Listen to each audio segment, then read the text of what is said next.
Hey there, amplifiers. Thanks for tuning in. And today we have an amazing guest who I'm really excited because I've read his book and it's an awesome book. And if you're all about getting things done, being more efficient and effective, this is an important part of the process. See, too often workers spend time reacting to the crisis of the day, ticking off unimportant items on the to-do list. But you can follow a process that will help you schedule your priorities so that you're not just getting things done, you're making real progress towards what's most important to you. My guest today is the founder and CEO of Becoming Your Best Global Leadership. And he has authored the book, Do What Matters Most, Lead with a Vision, Manage with a Plan, Prioritize Your Time. See it in the background here. And I'd like to welcome to Growth Amplifiers, Mr. Steve Shallenberger. Steve, welcome. Yeah, thank you, Kenny.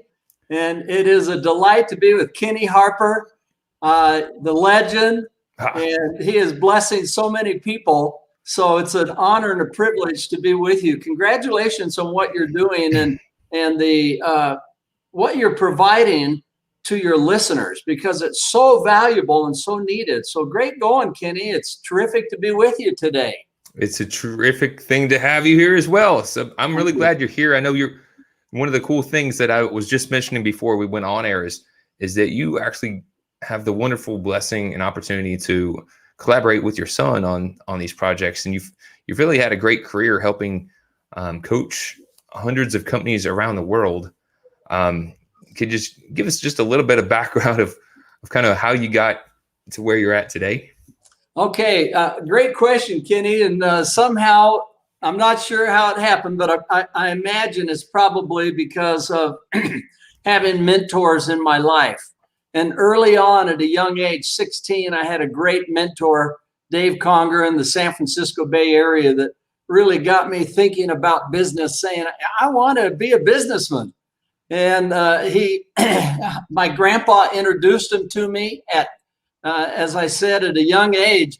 And so, you just can never a friend of mine, Dieter Uchtdorf, once said, never overestimate your importance and never underestimate your influence. And I love my grandpa, Amos Shallenberger, because, here's this guy, just a cool guy. He makes a simple introduction and it changed my life. And through Dave Conger, he'd been a bomber pilot in Europe during World War II, and he brought all these habits with him. He was a real estate broker in the Bay Area, had 6 different offices. And so he helped me start my first company, which was a maintenance company. And I would put up signs for the real estate company, clean out properties when people were, they had a changeover, they might have been evicted or ended their rent. Well, I'd go in and restore these places. And that's how I got my love for business. And one day, Mr. Conger said, I want you to come to my house and help me with some chores. And I said, great. It was a Saturday and I pulled up over the hill, like I'm just a young guy, right? Mm-hmm. And sitting in the driveway were 2 new Cadillacs. And the license plates, Kenny, said Conger 1 and Conger 2. And I thought, whoo, I didn't even know this stuff existed. I want that. And with time, learned to balance the desire to be successful in business with also making a difference in life and doing good and service. And I learned that too from him. Well, I really started my first, after going to college, my first company at 26 was a marketing firm. And at 27, bought my first company, which was a publishing and printing firm. And within a few years, we had 700 employees and we're off to the races. Wow. And so it's interesting, Kenny, the next crossroads that happened. And I know that you have a lot of entrepreneurs and people making a difference that are listening in today, as well as other friends and guests that you have. But as I look back early in my career, one of the really important things that I did was invited mentors into my life that could help. That was a big deal. So my college professor was Stephen Covey, Wow. So I invited him to be on my board, for which he was for 17 years. And then I joined his board for 5 years, and then took over one of his international groups. And these mentors, that they can accelerate your learning so quickly. And then I had another really terrific businessman, and oh man, they were an inspiration and had a big impact. And so I got into leadership, I'm sure because of Stephen, a lot early on. And these employees would come to me and say, how can I be a top sales rep, or how can I be a top manager? And I would share a few things, Kenny, that I thought were helpful, but I knew there was a lot I didn't know. I was young, for heaven's sakes. And so I really started research that I thought would take a few years. It ended up taking over 40 years. And I interviewed over 150 CEOs throughout the world, and studied the lives of hundreds of individuals that have changed the world for good. And what I was looking for is what set apart high-performing individuals and high-performing teams from everybody else. And here's what we discovered. We discovered that none of these leaders were perfect, but we saw over and over 12 things that they did that created the excellence. And these were principles. They were timeless. They were universal, in that anybody could learn them. And as they mastered them, they would get the same result.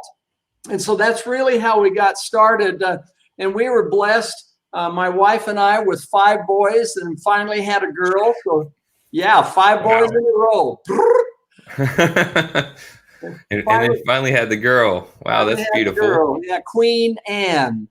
Oh, yes, I could see how that could definitely happen. 2 of the boys ended up becoming fighter pilots, F-16 pilots and Air Force officers. And another one almost, but got ulcerative colitis while he was at the Air Force Academy. Another really fun guy.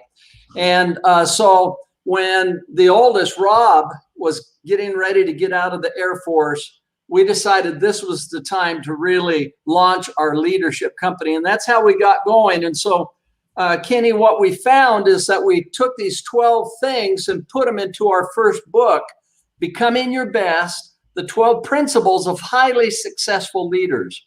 And that really became the content, the foundation of a blessing of being able to teach these principles all over the world. To large companies, small companies, we found they got the same result. And over the last 7 or 8 years since McGraw-Hill published this book, we found that 3 of those principles particularly had to do with high performance. So some of those principles, for example, had to do with living in peace and balance, or one that you, I know, are a strong believer in, which is never giving up, right? So some of these things you would see over and over, but 3 of them led to high performance specifically. And the 3 principles were: lead with the vision. Every one of these highly successful leaders, when they took over in their responsibilities, just like you do, you have a vision. And when you work with a client, you set a vision. It's what highly successful leaders do. But that alone is not sufficient. So they also manage with a plan. And these are the principles. So in other words, they have a plan to realize that vision. The vision's inspiring. And then third is they know how to prioritize their time really well. So those were the 3 principles. And what we found is that there were 3 habits associated with those 3 principles. And that's what the book, Do What Matters Most, is all about. It teaches the why of the 3 principles and the how. So how do you develop a personal vision, right? How do you set highly effective annual goals, and how do you execute on those day in and day out to do what matters most? So that's kind of a long answer to your question of how we got going, but that's what's brought us here. And Do What Matters Most, which was launched by Barrett Kohler Publishing, we're being very fortunate because we're having a great response. I mean, hearing a lot back from people is saying, thank you. This is like changing my life. I'm finally getting out of the rat race and figuring out how to consistently do what matters most. So I've read through this, and I've actually worked through the exercises. And one thing I'll say I really like about it, which I see is available on Amazon and other bookstores as well, is it gives you the reason why this is important, and then it gives you instruction for how to apply it, along with exercises at the end of each chapter, which I think it really should be part of more business books. Sometimes there's a lot of great stories, a lot of good information, but as you know, it's not what you know, it's the actions and application that really has the transformation. And that's one of the things that I've seen kind of sink a lot of ships and prevent a lot of people from amplifying their business, is maybe they know things, but they take that for granted, right? Oh, I've heard set goals. I know how to set goals. Oh, I know how to prioritize. But there's a difference between just doing the basics and then doing something really effectively. And if you skip steps and you're not putting in all the ingredients, you're not going to get the same result. So as you're sharing this, if you wouldn't mind just sharing, how do you combat some of the people that may kind of look at, oh yeah, setting goals, vision, I kind of already know that. How do you help people to see things at a different perspective? Yeah, and I might just pause for a second and say that's one of the things you do so great, Kenny, is you teach businesses how to do it. How do they set the strategy? How can they increase their brand awareness? Well, this is doing the same thing in terms of personal and organizational effectiveness. And so first of all, I'd say if you have somebody that says, I've got it down, they're in deep trouble. Right? Yeah, right. Because one of the things I discovered in this research that I've done all over the world is highly successful leaders are humble. They're humble about knowledge. And their mindset is they realize they don't know it all. They can learn till their last breath in life. And it is this drive of becoming your best, of how do I, and we need it in today's world. There's far too many things changing too quickly to think you've got it. And so it's the mindset of saying, man, I need to pay attention here and I need to keep learning. And that is what allows you to be among the best. Now, specifically on this question that you're bringing up, this is scientific and research based.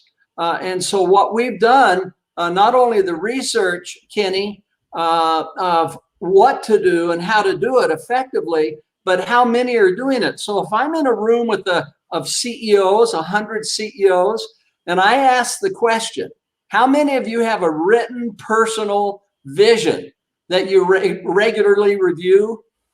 One or two hands go up. Like the first time I started doing this, I was in shock. And it's because it's just not typically taught. But once you get it down in writing, it changes everything. You see everything differently. And so, like you mentioned in the book, it not only says, here's the why, but here's the how to do it. And so as you actually go through writing this by each role, now you have a new set of thoughts. And so then the real question is, okay, how do I convert that into action, which ultimately allows you to consistently do what matters most. And when you're doing what matters most in balance, meaning in your personal life, fitness, health, emotional strength, then you have the capacity to have stronger relationships. And when you have stronger relationships, you're happier, more successful, higher trust. And when you have those, it helps you be more effective, happier, healthy, and more prosperous in your professional life. So they're kind of all tied together. One of my favorite quotes is by Ralph Waldo Emerson. It goes like this: sow a thought and you reap an action. Sow an act and you reap a habit. Sow a habit and you reap a character, and sow a character and you reap a destiny. So, but where does it all start? Right. Right there with the thoughts that you have. And that is why having a personal vision is so important. A person once said, you will either lead a life by design or live a life by default. This is helping you live a life by design, by what's in your heart, what inspires you. And now you get it down, you say, that's where I'm going. And now you say, okay, now how do I put that into action? And that is where the second habit of having SMART annual goals comes in. And one of the things, Kenny, is it's changing the lens of how you see things. And it's not just doing it on a general basis, which is not always the most effective. Mm-hmm. It's doing it specifically by your roles in life. And when you break it down, this is simple stuff, right? All of a sudden, you now start seeing life in balance, but it's excellence at every level of your life. And so you say, okay, this body I have, this mind, the soul is the most important thing I have in life. So I need to take care of it. So what am I going to do in 2021 to be at the very best I can be? And what does my vision look like? The vision is I'm fit and healthy. Okay, right. What do I need to do to make it happen this year? You know, it's regular exercise, whatever it is, you know, blah, blah, blah. Well, you do this for each role. And that's what ultimately leads then to this third one, which is how do I execute on doing what matters most? And we have there you go. Look at that man go. I'm telling you, man, that Kenny, he's all over it. This is really cool. They really have some great demonstrations in the actual book of not just, this is some things I need to do, but how to plan and be effective with it. Because what I tend to see a lot is, like I mentioned earlier, some people think, oh, I kind of already know this, so they don't bother applying it. But you've got to continue to keep focused. And by writing things down and looking at it on a regular basis with your plan, you make sure that you're taking consistent action forward towards your goals. And with the exercises in the book, they guide you through the process of how to do this. And I'm familiar with goal setting and creating action plans, but I did pick up some different strategies and some helpful tips that I hadn't thought of before, just from reading through this book and looking at the examples. So I like what you said earlier. Some of the most successful people know that there's always room for improvement. As soon as you get in the mindset, yeah, I already know this, I've got it all, you go back into being a teenager. I know it, Dad. No, that's how we let our guard down. You can always improve. And we've got to make sure that we're looking at great resources to make sure that we continue sharpening the saw and getting those results. So I've got another question for you, Steve, I really appreciate you having your time here. What are the two biggest habits? Which one of the ones do you think would be the most impactful in someone's life? Out of the three habits, what would you say is your favorite and would have the biggest impact in someone's life? I would probably say it's the third one, mm-hmm. which is pre-week planning. Because it presupposes that you do have a vision. It presupposes that you have identified this year, and you do it every year afterwards, what your main goals are by role.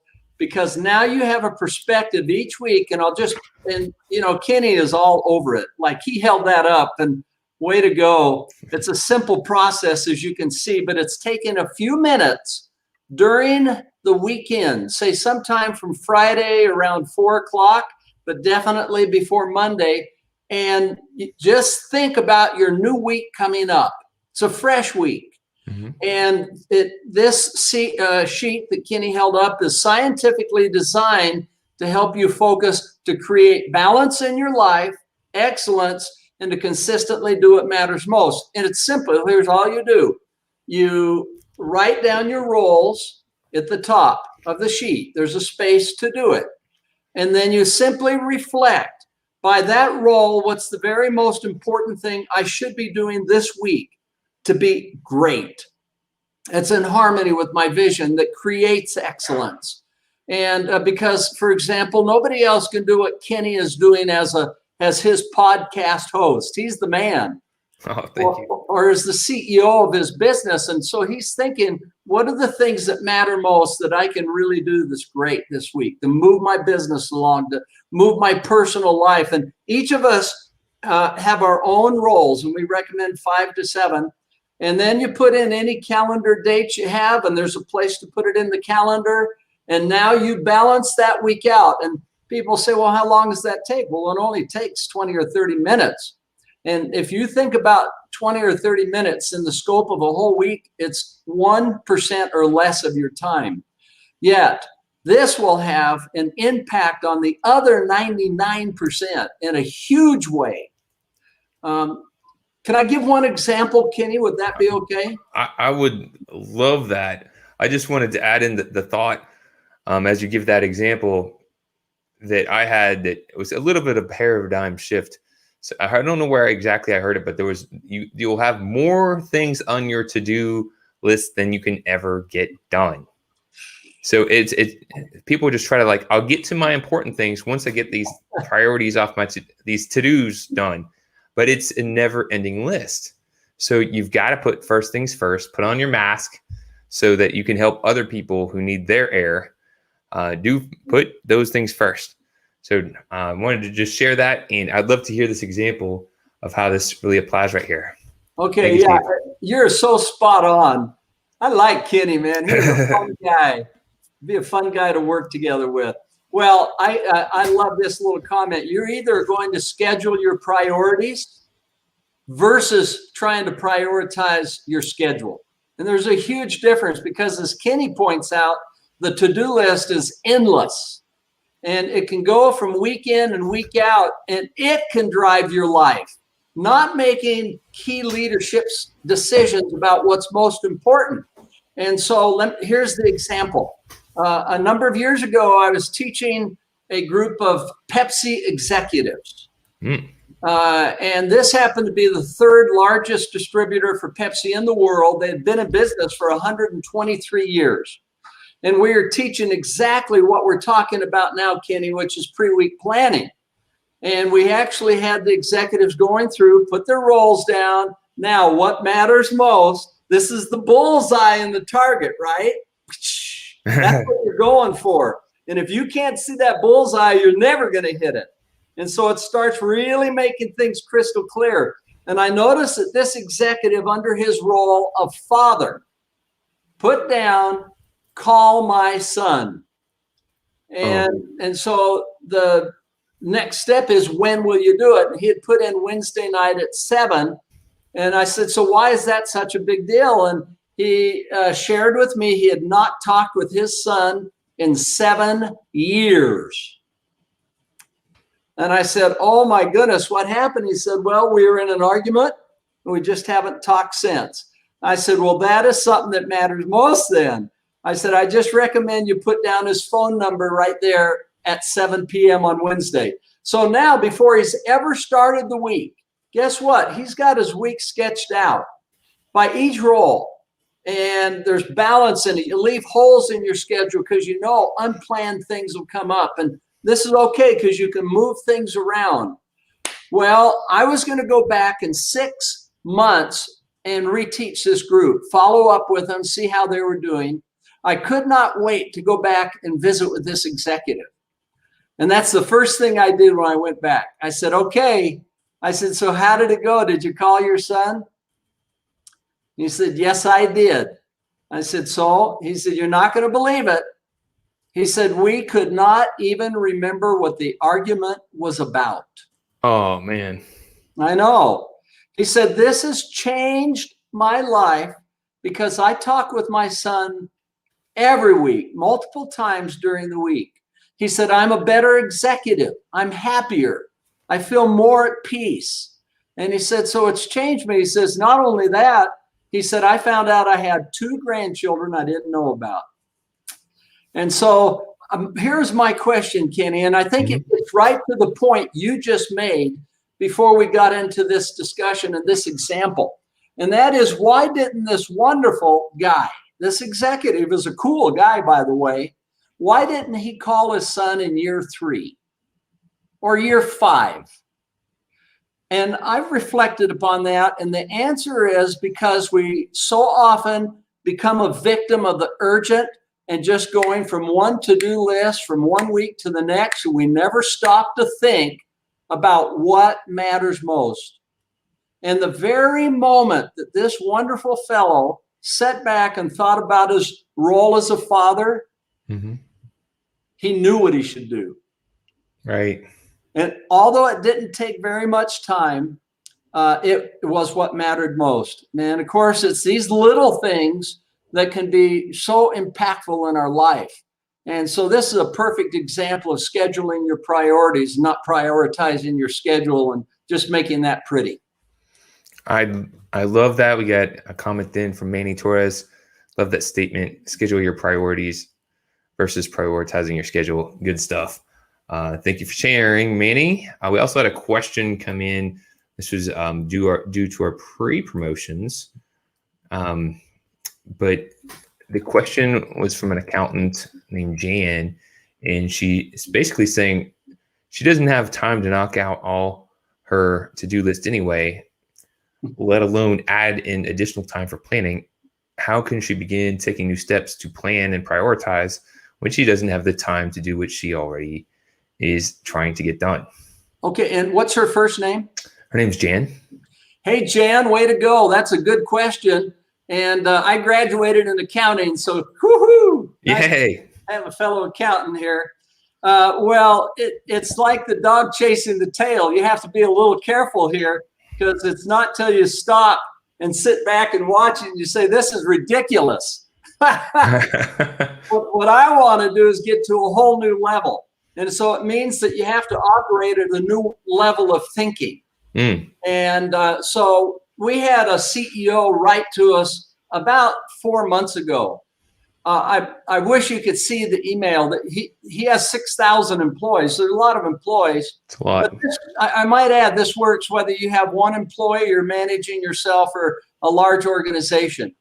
But he reported that he said, I have applied this now for the last 3 weeks, and I have never got more done in my entire career. It's because I've been thoughtful about the things that matter most, and that's what I work on getting done. But then I also look at my schedule and realize I need to exercise this leadership. So even though it's like sharpening the saw a little bit before you cut down the tree, that's exactly what's happening in pre-week planning. And so you take this time and you're really thoughtful and you start seeing ways to leverage your time, how to do better, how to perhaps delegate or eliminate things that aren't important, and it starts freeing up time. You start realizing how to consistently exercise. When will you do it? And the energy that brings, the clarity of thinking that brings. And so they build on one another, Jan. I love your question, but the minute you start doing it, it's like any new habit, I might add. It does take practice. And I saw recently, sometimes people say, well, how long does it take to develop a new habit? And people say, well, 21 days or 6 weeks. Well, the answer is 62 to 65 times of doing something. That's what it takes to create a new neural pathway, 62 to 65 times. And if you do it in 21 days, you'll have a new habit. But it could take much longer. So that's why we recommend that you do pre-week planning for 52 weeks. It'll change your whole life forever. It doesn't take long, but it creates this new habit. I've now done it for like 35 to 38 years. And if I ever miss, and I rarely do, it is like night and day on the quality of my week. My peace, my stress levels are so much lower when I do it. I feel so much more confident and ready to go.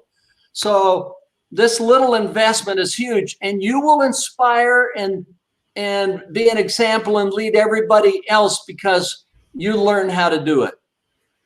Well, I'm inspired to connect with someone.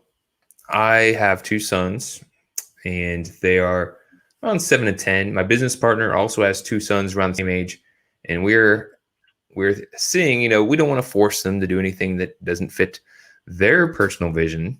But if there's a way we can collaborate with them and work with them in the future, that would be something great. And it's cool to know that you and Rob are really partnering together at becoming your best global leadership. And so I just wanted to thank you again for guesting and being able to share your inspiration from your career, but also actionable steps you could begin taking right now that could have an impact on your existing life and your future and those that you serve and care about. It means a lot. If you're tuning in, make sure to visit becomingyourbest.com. That is becomingyourbest.com to find more about this company, more about Steve and his business, and you can capture a copy of the book. Is there an easy way to order on the book, or do you need to go on a different site, Stephen? No, it's a piece of cake to go on Amazon, and they have good pricing, and just anywhere where you buy books. So do what matters most, take action, right? Do what matters most, take inspired action. Steve, you've been a really great guest, wonderful inspiration, and you've dropped a lot of awesome knowledge bombs on us. As a parting thought, if you could share just one piece of information that you've gained on your journey thus far that might help others on their journey. It doesn't have to be related to your book, but if it is, that's fine too. But if you could share just one closing thought, that would be wonderful. Okay.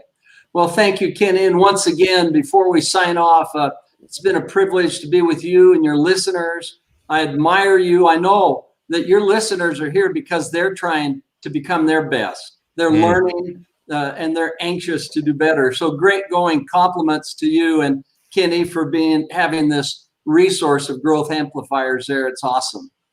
I think that's a good question to end up with is at the end of everything, it's our relationships. It's taking time to do the golden rule, to look for kindnesses and look for good in people. I think as we do this, it brings the best out in other people. It brings out the best within ourselves, but it also helps us have a greater degree of happiness. So when you combine this respect and kindness and looking for good in other people with these other principles, it takes you to a whole new level. And so when your days are over, you look back and you say, you know what? I've got some really great friends and great family. And that's where the greatest joy and success comes from in life. So thanks again. Thank you, Steve. Amplifiers, if you do have questions that pop up, feel free to chat them in. We'll try to get them over to Steve and get his feedback on those. As you know, we do record this show live, but we also post after the fact, and we want you to get your questions answered, to take action, and keep on amplifying. Thank you very much.